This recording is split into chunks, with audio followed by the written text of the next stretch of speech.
So last, but certainly not least, is a new award that the Alumni Board established this year, and it is called the Friend of Drew Award.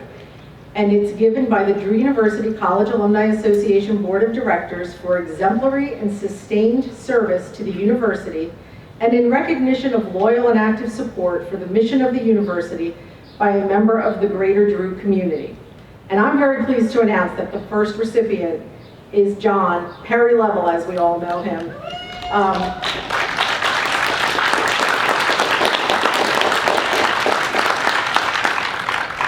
We all felt the same way when his name was nominated for this award on our nominating committee.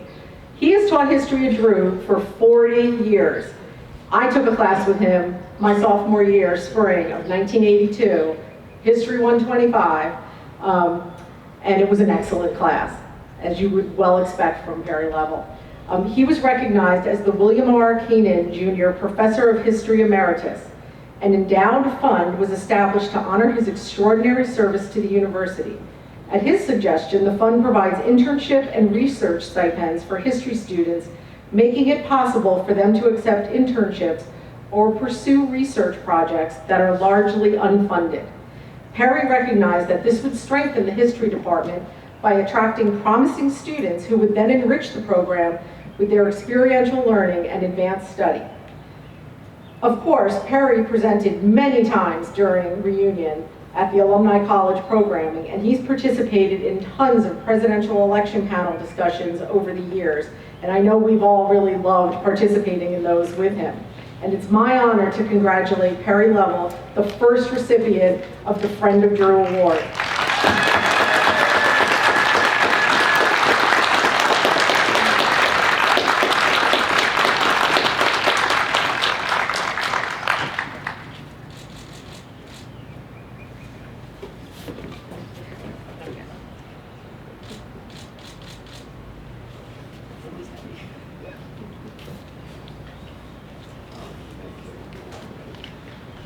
Thank you very much. I'm honored, I'm honored, I almost can't speak.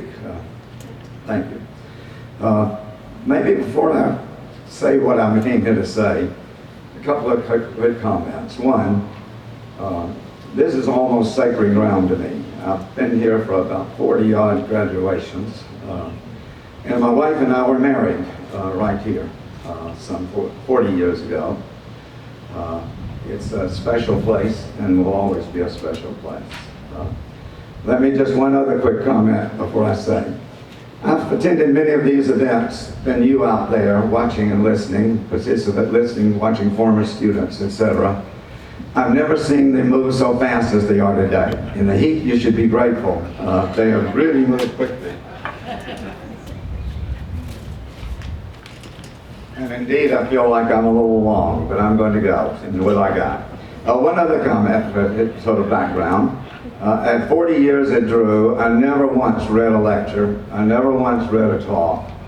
84 will do strange things to you. Today I have to read what I wrote. Thank you. I start, a good friend, an Irish proverb. A good friend is like a four-leaf clover. Hard to find and lucky to have. I think it was almost a miracle that Drew and I found each other.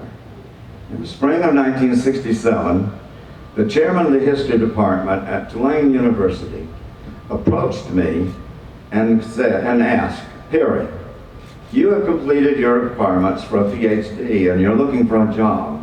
What would be your dream job? I didn't say Harvard, I didn't say Yale. I said my dream job would be to teach in a small liberal arts college located within 40 miles or so from New York City or San Francisco. He started laughing. He looked as if I were crazy. No one from Tulane University had ever gotten a job like that, he said. If I were you, I would apply to colleges and universities all over the South. I partly took his advice. I did apply to colleges and universities across the South, but also applied to Drew University and to some other places in the North and in the West.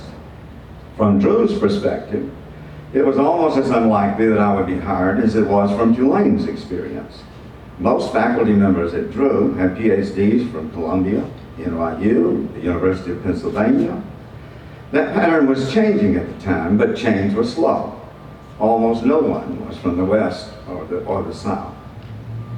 At first, the Drew History Department ignored or dismissed my application. Robert Brundthaus, if you've been here a long time ago, you might know that name, or the young John Vonderheide, interviewed 3 or 4 candidates. None of them were suitable. Part of the problem was that Drew wanted too much from the candidate. They wanted people to be somebody who could teach courses in American political history, plus a course in British history, plus a survey course in Russian history. That was an impossible teaching load. No one could teach all of those courses. Well, almost no one. There was this strange application from a guy down in New Orleans, from Tulane University. I had a strange application because I had done graduate work at 2 different schools. In both, I had a major field of study, that was American history, and then I also had to do some other courses in a secondary field, in case I was asked to teach in one other course. I chose at Duke University to do Russian history. I chose at Tulane University, where I also went, to do British history. So I had done some graduate study in both Russian and British history, in addition to my major field in American history. Drew and I could imagine that. With some hard work, I could teach the courses that Drew's history department wanted. Indeed, I may have been the only person in America who could teach all of those courses. But there was something else. I like to tell people that I was hired at Drew because I belonged to the right fraternity. I don't mean Sigma Chi fraternity. I mean Phi Beta Kappa fraternity. I think it was 10 years earlier that Drew had applied for a chapter of Phi Beta Kappa, but it failed to qualify. Drew was applying again.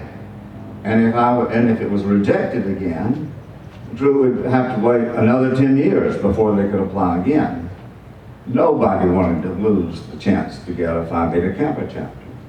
One requirement was that 15% of the faculty had to be members of Phi Beta Kappa. Drew was right on the border of that requirement.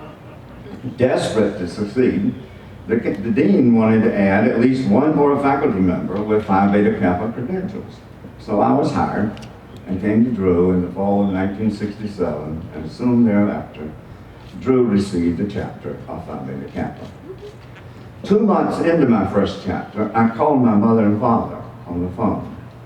They hoped I would return to the South, preferably to Georgia. But I had achieved my goal. I was where I wanted to be, where I could be the best that I could be. I didn't want to move anywhere else. Over the years, I had opportunities to check whether I made the right decision. Because my wife Barbara was at Yale and Princeton, I saw up close what it would be like to teach in the Ivy League. I would have spent more time writing, less time with students and teaching. My students would have been different, perhaps more sophisticated and confident. Faculty members would have been more competitive and perhaps less friendly. Smart people, great institutions, loads of money, but not a match for me. I'm honored to be considered a friend of Drew. I think I'm one of many members of the Drew community who are friends of Drew. Thank you.